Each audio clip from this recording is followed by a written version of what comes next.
Hey, Brad, we are back. Hey. It is my fault that we went dark last week. It happens, man. It happens. We do such a good job of trying to make sure we have an episode every week. It's the just in the back of my mind, I'm always thinking like, don't go dark, don't go dark. But for this show and for the death lineup with Hot Take Bry, we had to miss the week because it was literally hours before we were going to record, and I texted you and I was like, I don't think I can do it. I'm just not feeling good. I was almost sure that what was going to happen was happening, which is that I tested positive for COVID because my stepdaughter had it, my wife got it, so I was trying to help them out and wearing my mask and everything. But at that point, I was like, okay, if I don't get it, then there's some crazy immunity to this thing. But I finally did get it, and by Tuesday, I was like, oh, I can't do this show. And so it was a bummer because the Giants are starting to play some good baseball, and they are continuing to play good baseball. And we'll talk about the possibility of what the end of the season could be, which I don't think we saw coming even just a few weeks ago. But yeah, so we'll get through this, and I'm on the mend. It's day 6 for me.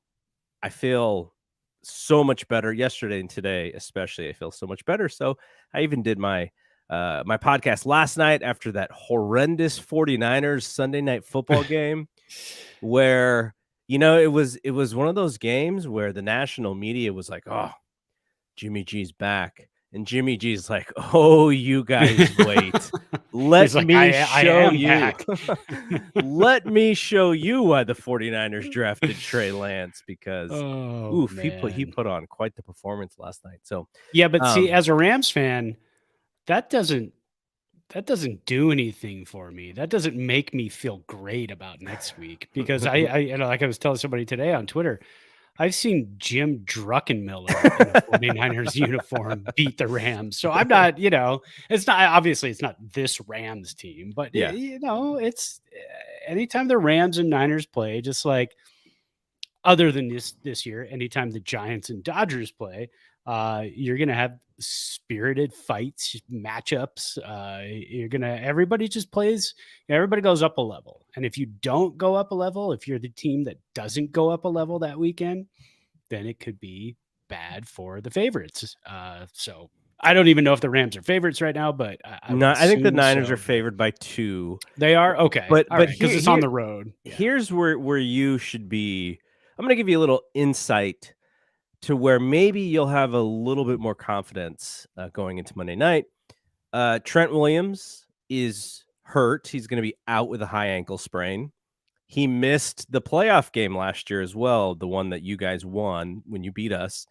And also just the overall play by the offensive line with him out is it's not. I'm not optimistic about Aaron Donald not having a big game. So, the things could happen, and the 49ers defense is playing lights out, which is really why I think people still think that they could do something even with Jimmy G as quarterback. But yeah, so it'll be fun. Niners and Rams is always fun. It's always competitive, especially now when both teams have really good rosters. So it'll be fun. Yeah, I'm still not in a comfort zone. And I hate to see injuries. I like to beat teams at the best. I was really looking forward to seeing what the Rams would do with a Trey Lance type of quarterback, because they do have trouble with anybody not named Kyler Murray, who is that type of quarterback who can run the ball, who can make decisions, and when things break down. Although the Rams they've contained Kyler Murray and Russ Wilson, but they did not contain Josh Allen. There are other quarterbacks. They had a little bit of a tough time with Mariota against the Falcons a couple weekends ago. So any of those quarterbacks who can kind of break things down and go on the run and improvise, the Rams, they can get in trouble because they just don't have those outside linebackers. So, but yeah, it'll be interesting. It'll be an interesting game. A Monday nighter. I'm out of town. I'll be watching it up in Tahoe in a cabin somewhere, just having a beer or a bourbon with my feet up, and no snow. I don't think we have any snow coming this early in October yet, but it'll be in the 50s, so that's nice. Buck and Aikman doing the game Yeah, too. Buck and Aikman. Yeah. All right, before we get into the actual Giants commentary for this past week, kind of interested in if you're following or how closely you're following this Aaron Judge home run chase. And it's kind of weird for me to call it a chase because what he is chasing is the American League record held by Right. Roger Maris with 61, and Judge has 60. And I find it interesting. I hate using the word interesting for everything, but it is pretty interesting to me that the current generation of baseball writers, they really want this to be something, that this is historic. It's, oh, Judge is having one of the greatest seasons of all time. And this has nothing to do with Judge. I think Judge is awesome. Like, he's having such a great year. But we've seen historic seasons over the years from Babe Ruth and Ted Williams and Willie Mays and Bonds, Pujols, Mike Trout. And so to hear, oh, this is one of the greatest seasons of all time, I'm kind of skeptical on that. I don't, is he still in the lead for the Triple Crown categories?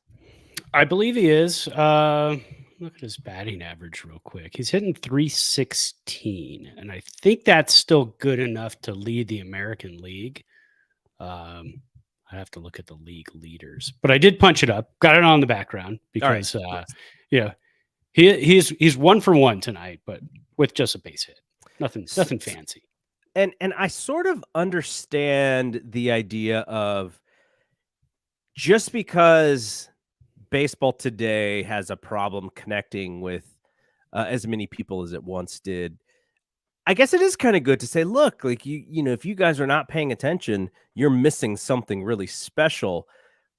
But I watched a season in which Barry Bonds hit, like, I don't know, it was like 370 and hit like 40 home runs and walked like 200 times. Like, that's the kind of thing where I was watching going like, this is way different than anything that I've ever seen. And when I'm watching Judge, I go, oh yeah, it kind of reminds me of Big Mac in 1997 or 1998. Sammy Sosa, similar. He probably does have a little bit higher of a batting average than both of those guys. And he's an overall, I think you'd call him a better overall player, just based on, everything that has to do with baseball. But what do you, like, how do you value the 61st and 62nd home run here with everything else in the history of the game? I value it as this generation of baseball. This is one of the greatest seasons we've seen in this generation of baseball. Now, where is this generation of baseball? Where do you draw the line? Where did this generation start? I don't know, but it started sometime after the juiced era, and then you had the pitchers era, right? The early 2010s, probably started around 2007, 2008. All the way up until something changed. The baseballs, we don't know, and then the spin rate era, right? So I mean, there's so many different eras. So it's always funny to me when somebody says, "Well, Barry Bonds was juiced and this and that," and it's like, well, what's going on with the baseballs? If you can go out there and grab every single baseball in every single game, and they're exactly the same, every single one of them, then you can maybe make a case that what Judge is doing is super legit compared to everybody else, what everybody else has done in the past. Like, everybody, there's something fishy and weird with every era, but it's baseball. It's just at the core of it. It is baseball. It is a fun chase to watch. But of all the people, if anybody was going to hit, and I think I said probably 5 years ago, I said, I don't think we're going to see anybody hit 60 home runs again. So to see this happening, it almost kind of, makes you wonder a little bit. So what's going on? Is it the baseballs? Is it, why are they continuing to pitch to him? He's seen so many pitches to be able to hit 60 home runs. How many walks did you say he has? I or maybe you didn't say. Maybe I was thinking in my head when you were talking about walks. But I know he has like barely double digit intentional walks. Yeah, exactly. So nobody's pitching around him for the most part. They're coming at him. They're throwing him pitches. He's kind of stuck at 60 since I think Wednesday or Thursday of last week. But still, not to take anything away, this is a fantastic Yeah. season. It's absolutely fun to watch. He's just driving up his price. He bet on himself and he won. Basically, no matter what Absolutely. he does the rest of the season, man, he's won. His contract is going to be enormous. Everybody's, but here's the problem. Now he's set himself up for, all right, we just signed Judge. Can't wait for those 65 home runs every year. Well, that's not going to happen No. because you know how it is. This is not going to be that era of Barry Bonds, Mark McGwire, Sammy Sosa, where you're going to see 50 plus home runs out of him every single year. That's just not going to happen. This is possibly a lightning in a bottle. He needs to stay healthy. Yeah. If he hits 35 next year or 40 next year, I would call that success. Awesome. Yeah. But yeah, absolutely. Because again, you just don't have that so much anymore. And But no, just to kind of add on Yeah. to what you're saying, last year, similar amount of games played, actually exact number of games played to what he's doing right now. He had 39 jacks and 98 runs batted in, which is great amazing, fantastic, Yeah. right? This year, those numbers are dialed up, and he's playing on a better offense overall, which is why he leads the league in runs scored. But you can go back that this season is a little bit more similar, I would say, and not as good though. This is definitely the best season he's ever had. To I guess would have been his rookie year, where he hit 52 jacks and walked 127 times. So Yeah. like that season when he came up in 2017, and then following those two seasons were some injury years. He only had he only played in barely over 100 games in the next two seasons, and he hit 27 and 27 home runs. And then in the bubble season, he had 9 home runs. So, he has never had a full season in which he has played baseball and hit less than 27 home runs. So that's what you're going to get when you sign this guy. And if you keep him on the field and you keep him off of the DL, he's probably going to hit in the mid 30 home runs like pretty much every year. Yeah. And he is his age is 30 right now. So he was a little bit of an older rookie when he did come up. And the way that these guys take care of themselves these days, he's probably got another good 5 power years left. And so he's, like you said, he bet on himself, and he's going to bank on that and make a whole lot of money this year next year and in the future. And I guess the thing, did you see what Bonds said? I did. Yeah, I did see what he said. So, I mean, Bonds, he's not some, old Bonds when Bonds was playing would be like, yeah, of course I don't want to see him, break my record or whatever. But this version of Bonds, he's like, great. I hope he hits 70 home runs. Like, I just want him to come to the Giants. Like, let's do it. Yeah, exactly. So, and now, do you think he's kind of lobbying himself, Judge? Like you said, 5 more good power years left. He's probably going to lobby himself into a 7-year deal, most likely, though. And it's going to be his last big contract. It's going to be his first and last big contract. So I'm sure he's going to be looking at wanting 7 years.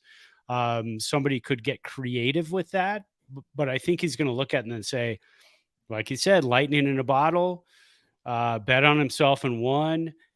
I'm taking 7 years, or I'll take 1 year somewhere else and see what happens. But he's a big body, man. So like you said, these guys take care of themselves, but big bodies break down. Yeah, he's gonna need to stay flexible. He's gonna need to, not saying that he needs to invest $1 million in his body every year like LeBron James. Maybe though, you might have enough money to do that to stay healthy.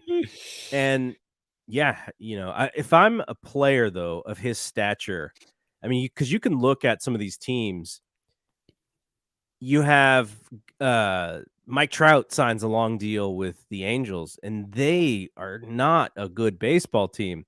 I think No. these players need to start building these player options after 3 or 4 years into their contracts so that they don't just get stuck. And then because then the flip side is the way to get out is to ask for a trade or to try and force trades and then there's a whole nastiness around that Yeah, and your then you're PR just a takes a bad hit. guy.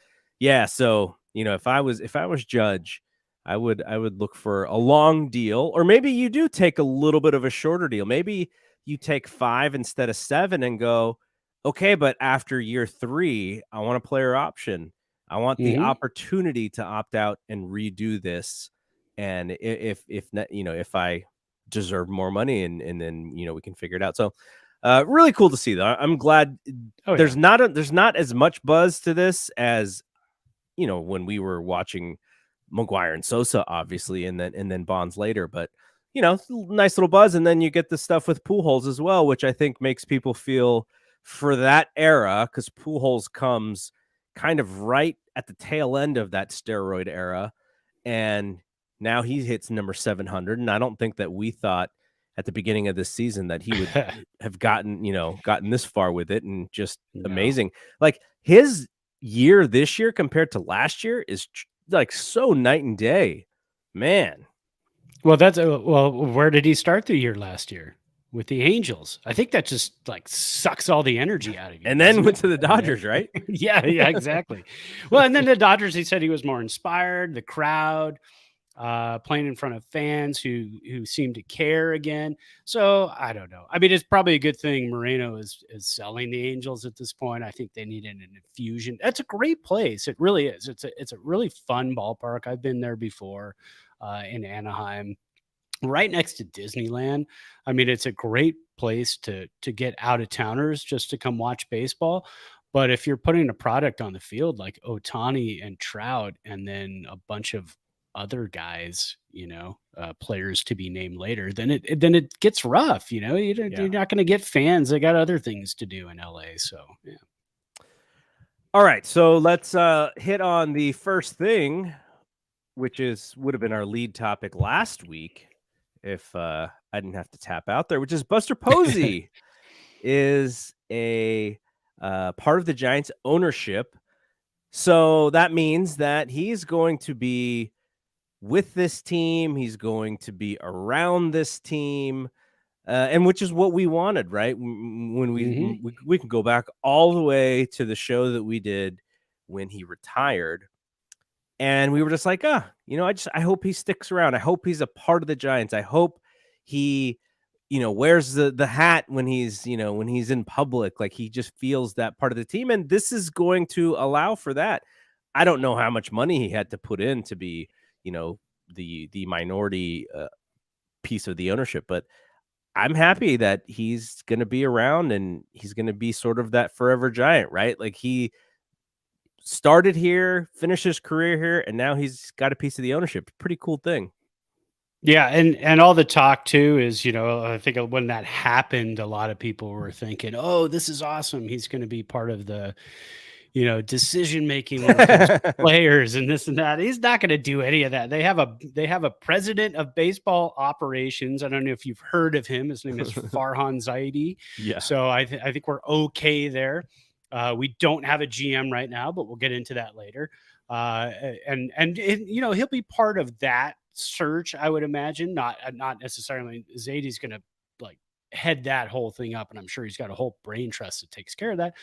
But Buster Posey is probably going to be in one of the votes or one of the saying of who gets that job down the line.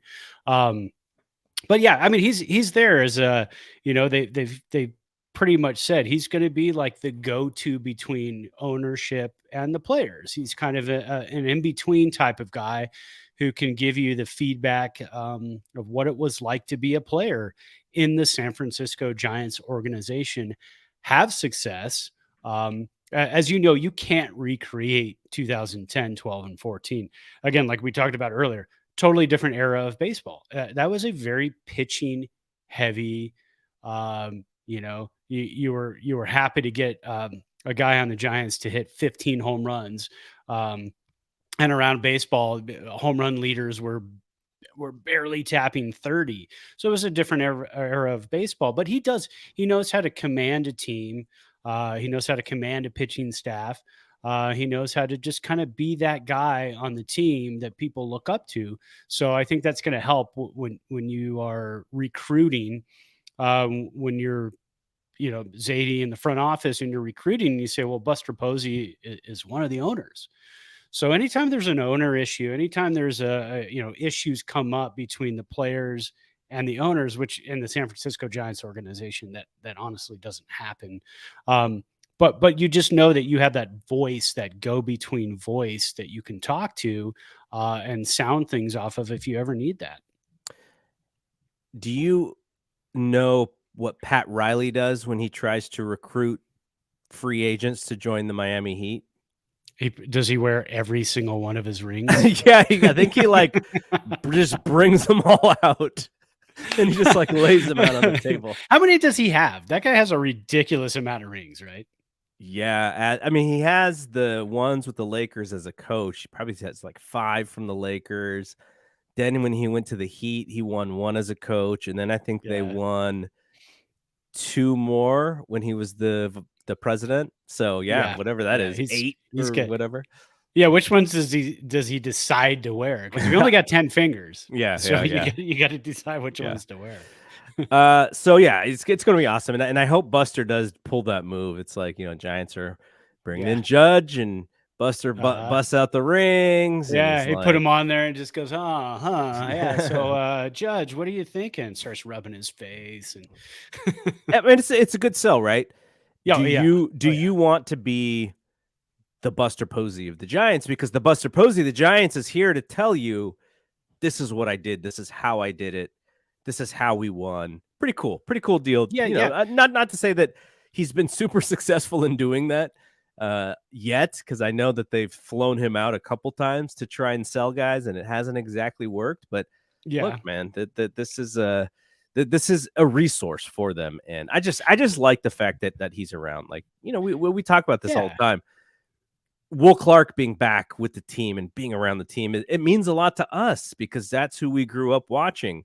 Having Kruko and Kuiper being on the team, being the broadcasters, we grew up watching those guys. So it just creates more of that. And, for the people who are younger than us, like my kids, they're like, oh, we grew up on Buster and Bumgarner and Crawford and Belt. And, in 10 years, maybe Brandon Crawford's managing the team or something. It's just stuff like that. That's really cool. Well, and the Giants are also 4-1 since announcing that Buster Posey is an owner. So the Buster Posey era is off to a good start, right? I mean, he's a good luck charm. He's there. He helps you win. But all I can say to Judge is, when you look at the past Yankees greats, right? There's a lot of them, and they are big names. Same with the San Francisco Giants and the New York Giants. When you look at the history, but I think the thing that the Giants do differently with their past greats is they become part of the family. I kind of look at the New York Yankees ownership and that part of it, the executives and everything else, as this separate entity. But then when you see the Giants greats and Willie Mays with the owners and hanging out on the field and in the boxes, Will Clark hanging out with the owners and going on air and talking, it's more of a family reunion type of atmosphere. I kind of feel like the New York Yankees, anytime you see any of the greats come back, they're on the field, on the chalk, wave their hat, and then walk off and goodbye. Yeah, I mean, historically, they've had issues with certain folks. Oh yeah, and it's New York. It's New York. But it's also their owner. The way that Steinbrenner did business and the ownership now. It's not exactly the same way that the Giants do it, but who knows? And Aaron Judge, if you want to grow a goatee, come to San Francisco. I know you can't grow a goatee in New York. So yeah, you want some dreads? Come here. You can do whatever you want. So not so good piece of news, though good for him. Assistant GM Scott Harris goes to Detroit to be their head of baseball ops. I don't remember what these titles are. When you and I were growing up, it was Yeah. the general manager. Like that was now it's like head of Yeah. baseball ops or vice president Yeah. of baseball Yeah, because you operations, had the whatever it is. owner, you had the GM, and then and then it was just guys who worked under the GM. Yeah. You know. So Zadie will have a new person to choose to be his right hand man or woman, and Roger Munter, who runs the There Are Giants Substack about the minors, he had an interesting comment, which was to say that one of the great things about previous I don't remember if he said it was the A's or the Dodgers, but he was talking about one of the regimes that Zadie had worked at prior, in that they had so many different types of people in that office to give different thoughts and opinions about players. And he said this could be a good thing because he thought Zadie and Harris were kind of similar in how they looked at talent and how they analyzed what was going to be the way that the Giants were going to roll out a team. And so I thought that was really interesting because if if Harris and Zadie are just like, hey, Zadie mentioned I can call this guy up at 3 a.m. or send him a text and he returns it immediately. I don't know if that's necessarily the best guy that I want for the job. This dude who doesn't sleep and is waiting for my text at 3 a.m. But Yeah. at the same time, if they're like, hey, what about this Willie Calhoun guy? And they're like, he's like, yep, love it. Yeah, let's do that. Because they've turned over this roster so much this year by adding all of these guys who have essentially meant zip to the lineup that maybe there does need to be a different kind of voice, and maybe they do have similar voices, and sometimes you need a disruptor or whatever. So I'm really intrigued to see who they go after to fit that role, because a lot of the things that we gave credit to Zadie for the last 2 years, including being in that bubble, all of those things that worked previously have not worked this year and have actually backfired on them. So they have some work to do for sure. Yeah, absolutely. And it was funny too, because that day that all that happened and it went down, and then Scott Harris had his his introduction and everything else in Detroit. I went to the Detroit athletic site just to kind of see, what that was all about. Yeah. Yeah. And their writer was pretty much we'll see how this goes. We have high hopes, but he's young. And it's like, Yeah. but yeah, I mean, that's kind of where baseball is going now.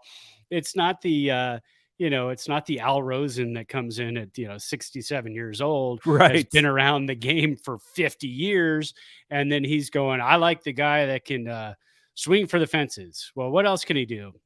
I'm not really sure, but he seems like a really nice guy. So let's get him. No, there's a lot more that goes into it now. So you want a Scott Harris. I mean, the Detroit Tigers, you want a Scott Harris. You want somebody who's going to work his butt off, who's going to take your organization and really kind of drive some analytics into it. And not just say, well, there's Javi Baez. We really like the way he plays. Here's a gigantic contract, and then we'll stick you with a bunch of young kids and rookies, and then we'll see how this goes. No, they're going to build a roster, and you've seen that with us. I mean, our roster, 65 players deep this season. So we've seen it. You're going to get some roster churn until you find the right people. So I think, I mean, it's fantastic for him. Sucks for us.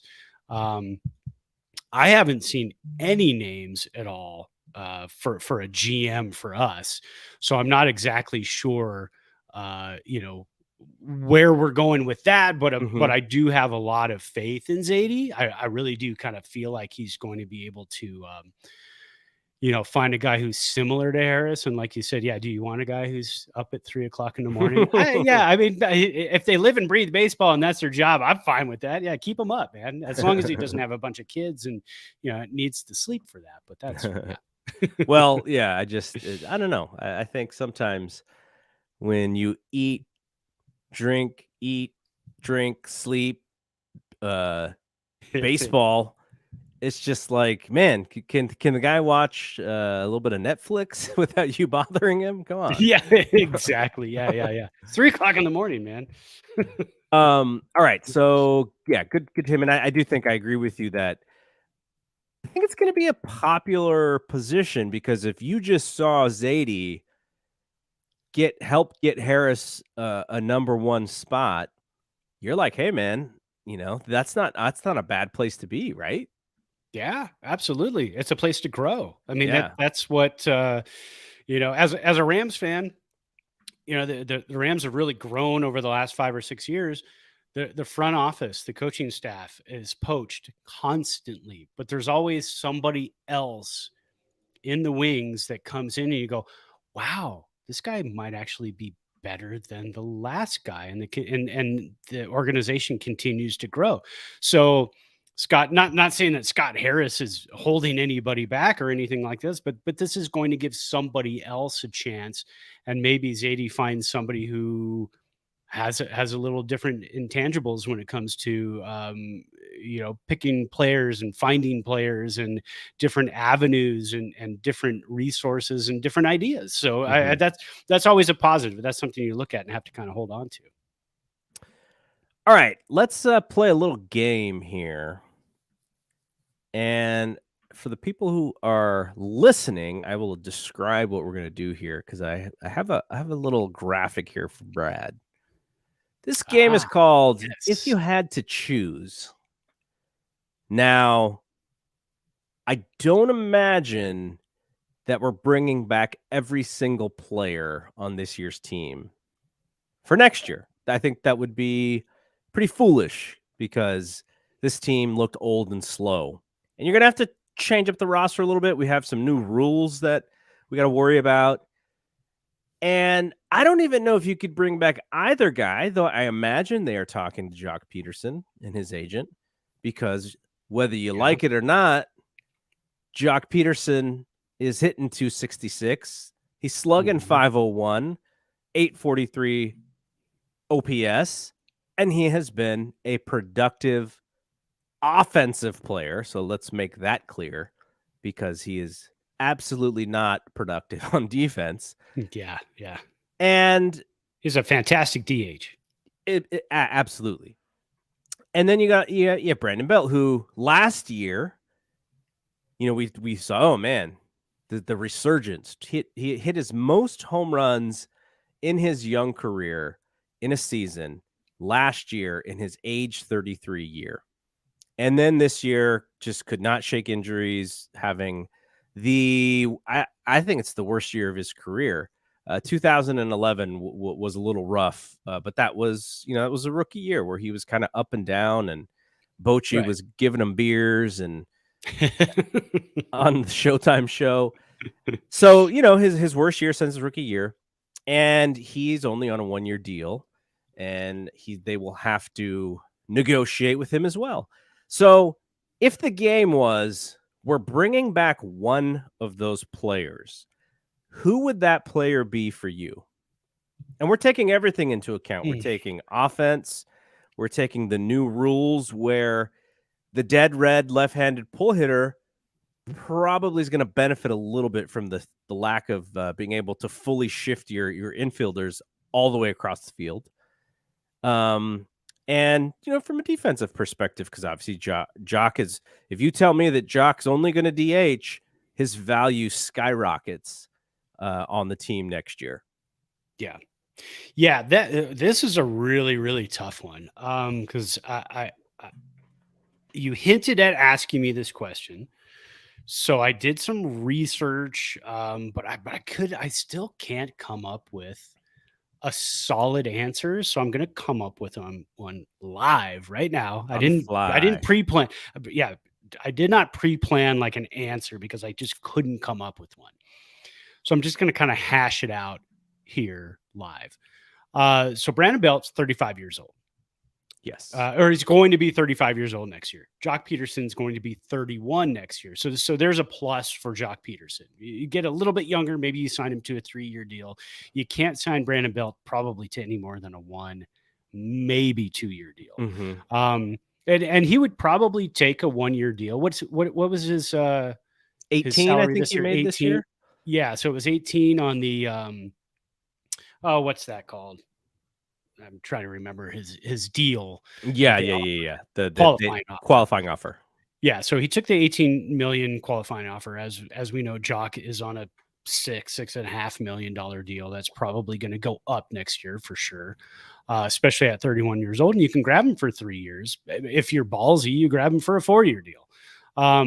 Let's look at Belt's OPS plus the last 3 years. He went from 2020, he went 177 OPS plus, down last year to 160, which is still fantastic because 100 is average. Mm-hmm. And then this year, 91. So not Below average player.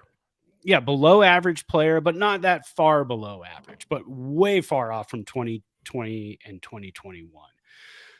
Jock Peterson, 2020, 83 was his OPS plus. Remember the shortened season. Right.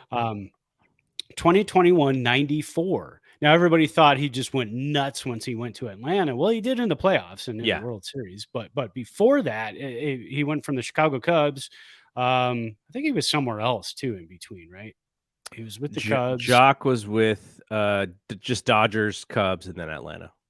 Okay, so Cubs in Atlanta in 2021. He didn't skyrocket in his OPS plus when he went to Atlanta until we got to the playoffs. So his OPS plus was 94, so just below average. This year, 134, so way above average OPS plus. So he's going to make he's going to get a pretty decent raise.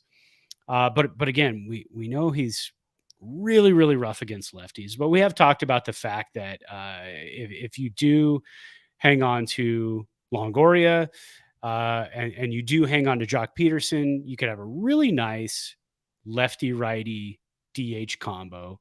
As you know, Gabe Kapler does not like to have one lineup. He does not like to have two lineups. He likes to have 67 lineups. So so is that going to be feasible?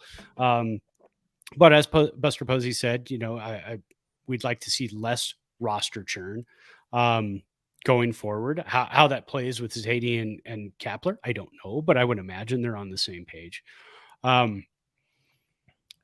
Who else? What are your other options at first base? The Giants don't have anybody in the minors that could come up and be that guy at first base. They don't have anybody necessarily a left fielder who could come up and be that guy in left field. They gave Luis Gonzalez a little bit of a shot. There's nobody in free agency next year that's going to be fantastic. There's nobody in free agency at first base that's going to be fantastic. So now you're looking at a trade. You've got to make a trade. Now you're going to lose minor leaguers.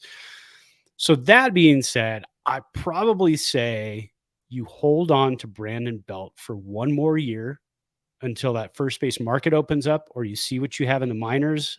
Does Casey Schmidt, can he become a first baseman? Can you have VR at third base in a couple of years and Casey Schmidt at first base? Can that be a plausible thing that happens? I think you can get another outfielder somewhere else. Jock Peterson, again, his OPS plus the last couple of seasons, not fantastic, then ballooned this year, but we know he can't hit lefties. So he's kind of hamstrung there. Brandon Belt has a little bit of a tough time against lefties, but only certain lefties, and Kershaw's probably retiring. So I think we're going to be okay. So I would say if I had to choose between the two, slight margin goes to Brandon Belt on another 1-year deal. I think that's right. I know people will groan at us saying that. Oh yeah, for sure. And it's unfortunate because it has now become if Brandon Belt plays poorly and you still enjoy Brandon Belt, you're a bad person. But if Brandon Belt plays well and you enjoy him, we're just being easy on him. He's supposed to play well. But that's just that's just his relationship with this fan base. I agree with you, and the reason why I agree, because I may have had even a harder time than you with this one. The only way, if Jock Peterson can just be a DH against right-handed pitching and you don't have to play him anywhere else, right? I think it's Peterson. But I don't think this roster's built for that. It's absolutely not. No.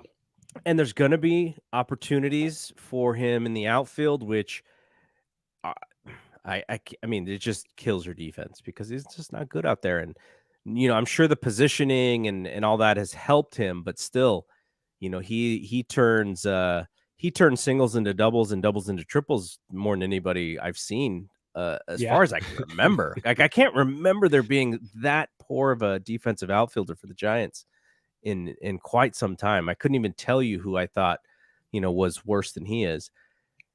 And that's his role. His role is as a DH against right-handed pitching. And if he gets it, then I think he's productive. And if he doesn't, Yeah. then you can't play him every day, because where he's going to be valuable is in the lineup, and he's always going to get pinch hit for as well. So that's just going to happen.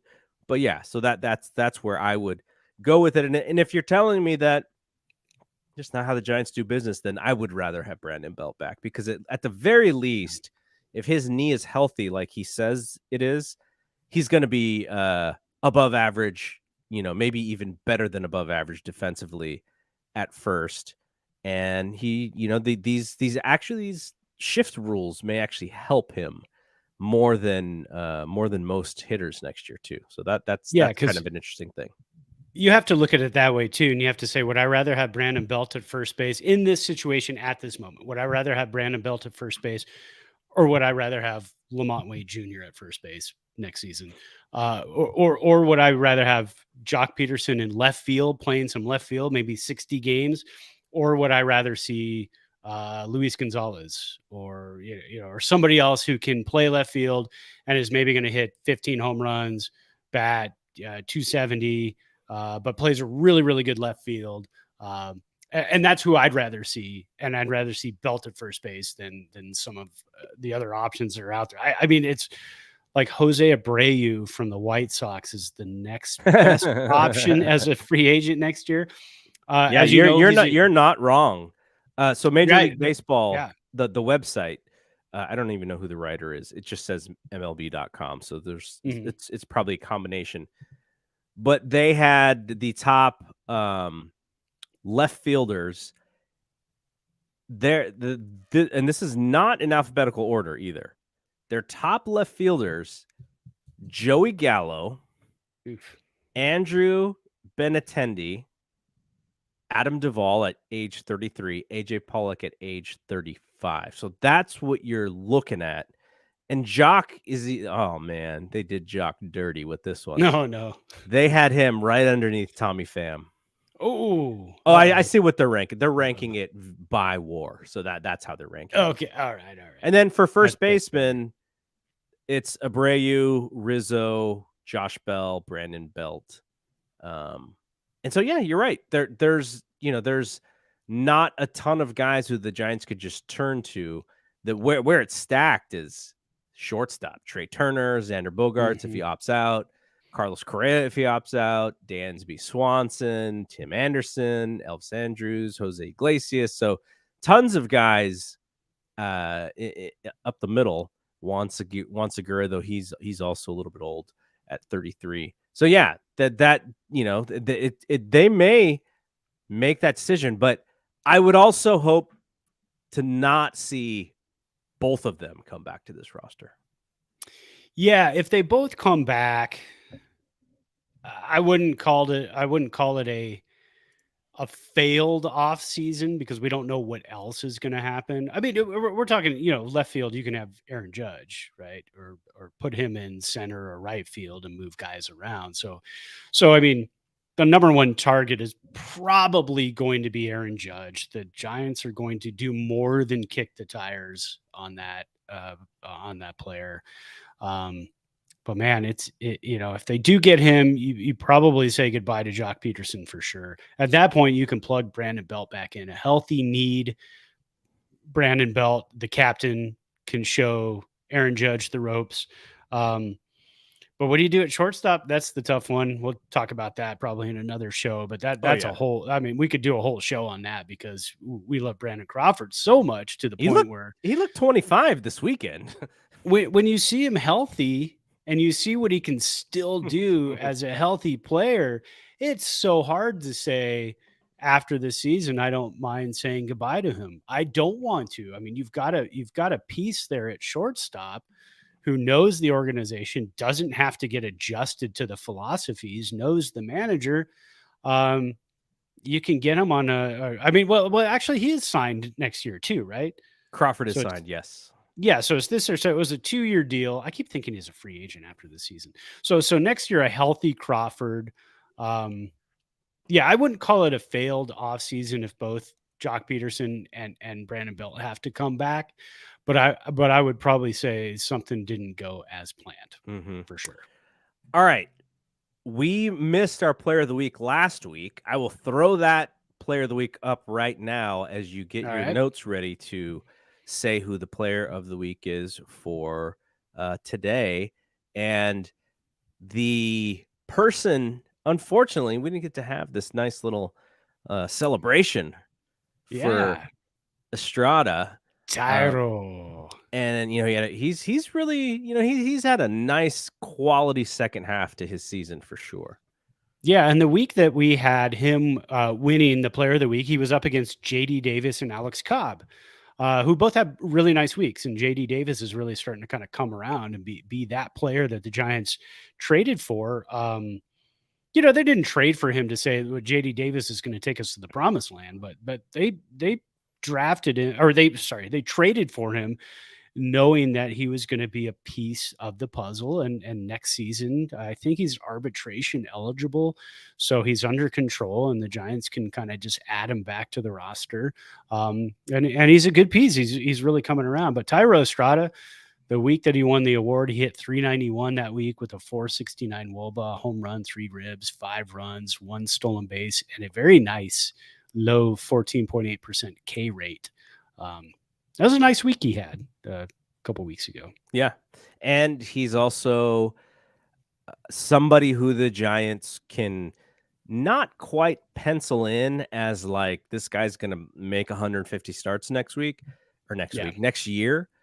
But the versatility by playing a little bit of second base this year, he can play shortstop. He's probably a better shortstop. And I know that they're going to throw him in the outfield when they need to. So, he's shown to be valuable as well. And, in a season of frustration, he's kind of a little bit of a diamond there for us. Yeah, I think so. All right. What about this week? All right. This week, 3 players up there. JD Davis made a comeback on here. Yaz and Duvall. Like I said, JD Davis has a nice couple of weeks. Yaz came in third with 7% of the vote. Had a nice week, 316, 467 WOBA. Made a catch that I'm still not sure was a catch, but it's great. It was close.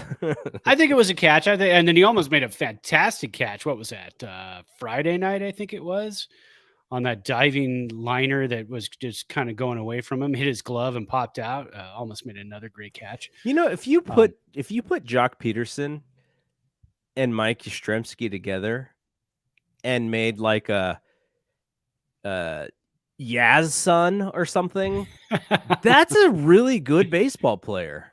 That's a very good baseball player. That would be a tremendous defensive player. Just take Peterson's offense and Yaz's defense. Man, that's a good baseball player. Yeah, but that's a $30 million a year guy. Yeah, so totally. I don't know if we're going to do that. We'll only do that for Judge, I think. And Judge is a great defensive player too. And that's the big draw to him right now too, is hits for power, hits for average, mashes the ball, but steals bases too. Steals bases and plays a really good outfield. What's he going to look like in year, 5, 6, and 7 of his 7-year deal when he gets it? I don't know. A little bit different, but still decent enough ball player. Camilo Duvall came in second, 38% of the vote. He had 3 innings, 3 saves, 2.12 FIP, 3 strikeouts, but more importantly, the fans love it. Friday night, the 104 mile per hour fastball was not a strike, threw it out of the zone, but can't even imagine. I think I faced one guy in the semi-pro league who threw like 92, 93. Yeah. And I was like, but he had no control whatsoever, but he was all over the place. And that was fast. I can't even imagine 104. Probably just have to listen for it. Who is the who's the best player you ever faced? Like, can you think of someone you faced who then like actually made to the big leagues? I faced Jason Simontachi Oh yeah. at Fremont High School. And then I played with him on a semi-pro team for, I don't know, 6 or 7 games. He was just kind of stopping by through town in between leagues that he was playing in. Then he went on to pitch for the Cardinals, Yeah. the St. Louis Cardinals. And I think he's in the organization still in management of some sort, player development or something along those lines. But I think that was probably the best player that I faced. I probably only faced him 2 or 3 times, and I'm almost positive 100% I probably am 0 for 3 with most likely. So. I've played against definitely a handful of guys who had a cup of coffee or played in the minors. One guy, gosh, I forget his last name. His first name is Gino, but he's a little bit older, so he had already gone through all the minors and stuff, and has had his ups and downs. And then he came into the semi-pro league. So I faced him when I was like in my late 20s, and he's probably in his early 30s, and he was still awesome. Yeah. But the one who I faced when I was like in high school would have been a pitcher for the Padres named Brandon Villafuerte, who he was right-hander for the Padres. And when we were like 16 or 17, maybe, and you kind of hear the murmurs, like, because the guy, if he's a guy, who builds him up as the guy? Well, your own dugout's like, oh, have you heard about this guy? Yeah. Oh yeah. I watch for this pitch, watch for that pitch. And I remember his thing was, at 17 years old, he threw a splitter. Ooh. And I don't think I'd ever seen a real splitter before, outside of guys just messing with it, like just throwing it. And so he threw me a splitter with 2 strikes, and like the bottom just completely fell out of it. And it's like, yeah, how am I supposed to hit that pitch if I've never seen it before in my life?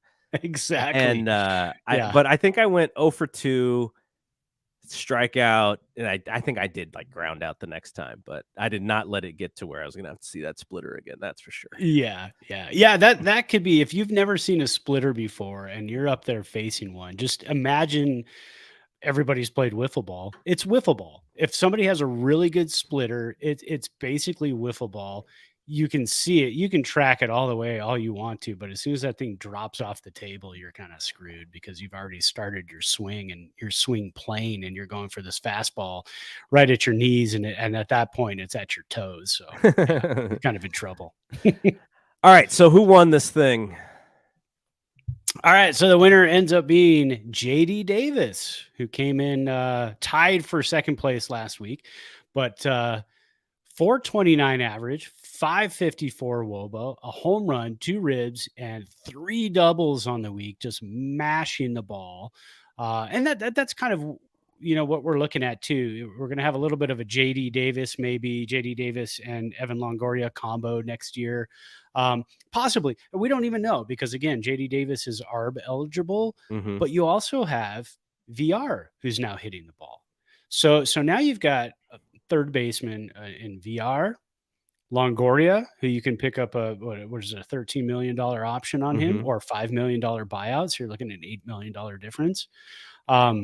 And then you got JD Davis. So you've got 3 guys at third base, and I think they can move VR around, and that's what they've been wanting to do. He's played a little second base, he's played some first base, and he's played a little outfield.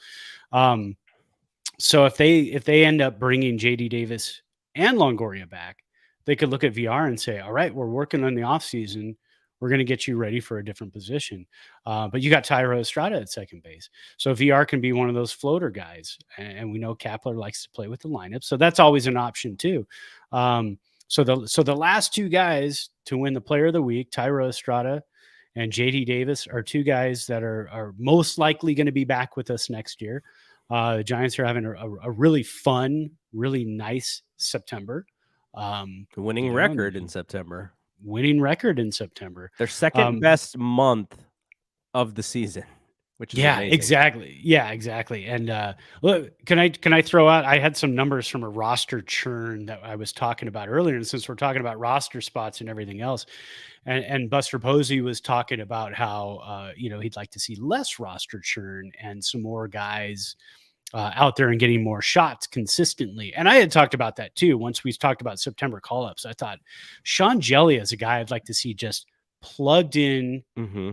to the rotation for September. I want to see him pitch every 5 days. Well, they haven't done that. They didn't do that with Elliot Ramos too, but he also has not played very well in AAA. So there was, I personally don't think there was a reason to bring him up, stick him in the outfield, and go, okay, now play every day. I mean, Yeah. that's great. You've But when sucked in you're, Triple H all season. Now we expect you yeah, to produce in the big leagues. yeah, exactly. I don't think a light switch is gonna turn on and he's gonna be like, hey, now I'm great and I'm in the majors. I couldn't see that happening. But in 2010, the Giants employed 42 players on the entire season. 2022, as you know, famously, we're at 65 now. So it's 23 more players this year. In 2010, 7 of those 42 players played in less than 20 games. So only 7 of them, just a real low number. This year, 28 of the 65 players have played in less than 20 games. And the majority of them are like 5 games or less. Because as you know, Zadie likes to take a guy and say, hey, I'm going to stick you in the outfield. But we got a guy who's coming off the IL in like 3 days. So you're just kind of here for a couple of days. But again, to Zadie's defense, the Giants were still fighting for a spot. So it's not like they were just going to say, come on up, Elliot Ramos. You're going to play 2 weeks in the middle of June while this guy's on the IL. So the guy, they were looking for major league players, guys who have that experience, guys who, like you said, have seen splitters at the major league level, have seen curveballs at the major league level. So they're looking for those guys. But yeah, a lot of roster churn, just super insane. And I hope to not see that next year. It's fun to a point, but all right, let's end the show here with a prediction. We had predicted, this is probably about 4 weeks ago now, that the Giants would finish around under 8 games, under 500. So they are currently at 75 and 78, 3 games under 500. They are still 5th in the wild card race in the National League. hanging in there. Hanging in What there. are they, 8.5 games back with 9 games to play? Yeah. And so they have an opportunity to get back to 500, which I would have never thought. And there is some softness in their end of the season schedule. So they don't play tonight, but they do play on Tuesday. They play Tuesday, Wednesday, Thursday against the Rockies, and at home. And then the Diamondbacks come into town on Friday, and they play Saturday, Sunday against the Diamondbacks. And then in this wonky schedule, they have one more series to end the season, and they go to San Diego to play 3. Now, San Diego is second in the wild card race, so they'll possibly be playing for something, whether it's the 3rd spot or whether it's wiggle room. Atlanta is more than likely, unless they can catch the Mets, Atlanta will be the number 1 wild card because they have 95 wins. San Diego's at 85 wins, then Philly's at 83, and Milwaukee's at 82. So there are 2 spots and 3 teams, within a game and a half of each other. So I imagine come next week this time, San Diego is going to need to win some baseball games. So those are not going to be gimmies for the Giants in any way possible. San Diego's playing for playoff hopes. But the Giants just faced Colorado and Arizona and handled both teams pretty well. And I'm not saying they're going to sweep all 6 of those games, but if they go 4-2, they would just have to win the series in San Diego, and they would be a 500 team. So give me your prediction. Are the Giants going to get to 500? Oh, yeah, because I was looking at that too. So they'd have to go 4-2, 5-1 against the Rockies and the Diamondbacks. If they go 6-0, it's in the bag. Yeah, it's in the I bag. would. They would It's clinch it. pretty. Yeah, exactly. So that would be exciting. I don't think that's going to happen. 5-1, probably. You've got Webb going 2 more starts. You've got Rodon going 2 more starts, most likely. I'm assuming. We don't know if they're going to get shut down or what's going to happen. But Rodon is, he's pitching for the strikeout lead in the National League, which is great for his contract negotiations next year. And the Giants they're not blind to that. They'll reward their guys. That's the great thing about the Giants organization. They're not going to shut him down and say, well, maybe we can get him for a lower price if he's not the National League strikeout leader. So Webb is probably is pitching Tuesday, Rodon Thursday, Webb probably Sunday, Rodon probably Tuesday. And so that's 4 starts right there. I say the Giants probably go 4-2 against Colorado and Arizona, which means they would have to go 2-1 against the Padres. I don't know how hardcore the Padres are going to be playing on those last 3 games. Like you said, they're going to be fighting for position. They'll be fighting for second or third. Yeah, exactly. One's already locked. Yeah, they're going to be in the playoffs. They're fighting for that 2 or 3 spot. Although I look at the standings again, because how far out is Milwaukee behind? Milwaukee is San Diego. Is a game and a half behind San Diego. A game and a half behind San Diego. Yeah. So no, actually, I'm sorry. Milwaukee is a game and a half behind Philly, and Philly's a game and a half behind San Diego. So I think Milwaukee's 3 games behind San Diego. So 3 games back. So that could easily be decided within the next 3 days. I'd say probably more likely in the next 5 to 6 games on the schedule. I think the Giants finish a game under 500. I think they just miss it. So technically they would have to be 2 games under because of how even schedule works, right? You can't be. Oh yeah, correct. Yeah, you can't. They would be 80 and 82 if they did miss out. So I'm going to say they are exactly 500, and I know that's a little bit optimistic. But look, you've been the optimistic guy with these predictions all season long. So now it's my turn to and they haven't worked. Optimistic and yeah, I think they go 4-2, and then San Diego's not going to need to win 1 or 2 of those games, and the Giants will win 2 out of 3 in San Diego, and they will finish at 500, 82 and 82, or no, sorry, 81 and 81. Unfortunately, what's also going to happen is they're going to drop like 5 spots in the draft because they're all of a sudden winning meaningless games. That's going to be a bit frustrating, isn't it? The fans are going to be like, why couldn't you just mail it in earlier? But that's not what professional baseball players do. I mean, there's really not a way to mail it in the National League because Arizona is tanking pretty hard here of late, and then the Giants would have to fall quite a ways to get to Chicago, Colorado. So that wasn't going to happen, but it's in the American League where Chicago White Sox are right around 500. Minnesota is 5 games under 500. Boston is 8 games under 500. So if the Giants were in that 8 games under 500 scenario, they would fall beneath what Boston is right now and couldn't, so they're probably, if they get to 500, they're screwing themselves out of 5 spots in the draft. So it's probably the difference between the 10th pick and the 15th pick or something like that. Yeah, exactly. Yeah. And I can see him being right around there, 500, 2 games under. What did we predict a couple weeks ago? 8 games under. Yeah. 8. It's still possible. I mean, that's still possible, but so 8. So they would lose. What, they would go 2 and no, they would have to lose all their games to be 8 games under, right? No, how does that work? They're 3 games under right now. You're asking me to do math on a Monday night? Well, 8 games under would be what? 3 under now, so yeah. Yeah, so they're 3 under now. If they lost all the rest of their games, they'd be what? 12 games under, right? Yeah. Yeah.